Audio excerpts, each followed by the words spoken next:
Hey guys, how you going? This is BillyEatWorld, and today we're going to take a look at a theme loadout inspired by the US Secret Service. This setup was suggested by Frank Duck in a previous loadout video, so thanks for the suggestion, man, and I hope I do it justice for you. The Secret Service are probably one of the most recognisable security forces in the world because they have the job of defending the US president and other world leaders. This puts them in the media spotlight because they're always at the side of the people they protect, ready to put their life on the line and take a bullet if need be. The Secret Service wasn't always a protection agency though, being originally formed in 1865 to deal with crimes like counterfeiting and major fraud. At the time, there wasn't really any other agency able to investigate crimes with federal jurisdiction, so the Secret Service began to deal with anything from murder to robbery and illegal gambling.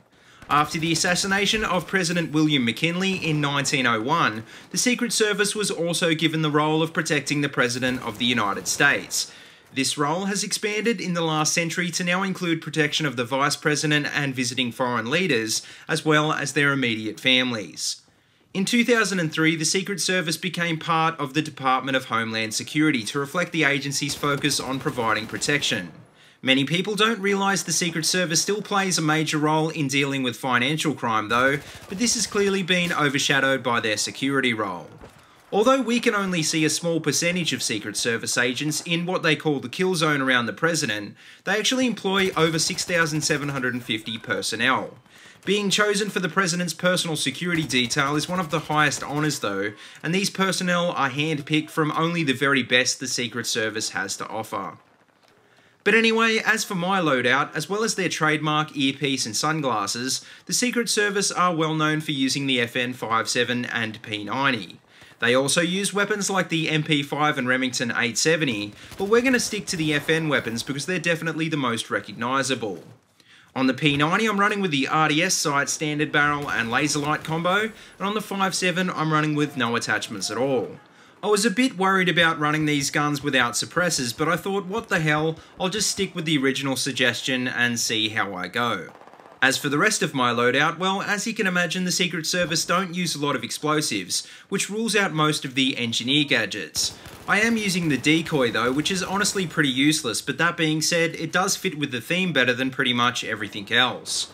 To round out this loadout, I'm running with the flashbang grenades because any sort of lethal grenade would clearly be out of the question in this role. Also, as for my field upgrade, I'm running with the defensive perk because it sort of makes sense that someone required to take a bullet would be wearing some sort of armoured vest. Now, as for how this loadout performs in-game, well, honestly I've got to say that the P90 used to be one of my favourite weapons, but I don't think it's really effective in this setup. The PDWs in general are pretty bad guns in BF4 because the only game modes they have an advantage in are TDM and Domination. When I say they have an advantage, well, that really depends on what everyone else is running though. Semi-auto shotguns pretty much make the PDW category irrelevant, and it doesn't take long for noobs to realise this and start using them. I was using the P90 in a server the other day where I died 8 times in a row to semi-auto shotguns being used by low-level players. On larger maps this isn't an issue, but the P90 does have a steep damage drop-off and a hard kick, which makes it less suitable for long-range gunfights. It does have a 900 RPM rate of fire and a 51 round capacity though, so when you slap on a suppressor it does work pretty well as a flanking weapon. Don't expect to be able to put this capacity to use without a suppressor though, because chances are someone will see you on the minimap and kill you before you get a chance.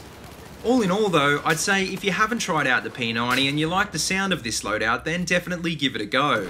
If you find yourself in a TDM server with a bunch of shotgun noobs though, do yourself a favour and just leave, because it's honestly not worth the frustration. Like I said, the only thing this loadout needs to make it a lot more fun is a suppressor, so I'm sure you'll have a lot more luck running this gun silent. At the end of the day though, in this game the PDWs aren't that good compared to the ARs, but I think the P90 is so unique that it still ends up being a fun gun to play with. But anyway guys, let me know what you think of this loadout in the comment section below, and don't forget to like, comment and subscribe. Also check out the links in the description below if you want to see more of my videos, or if you'd like to support my channel on Patreon. And until next time, see you later and have a good one.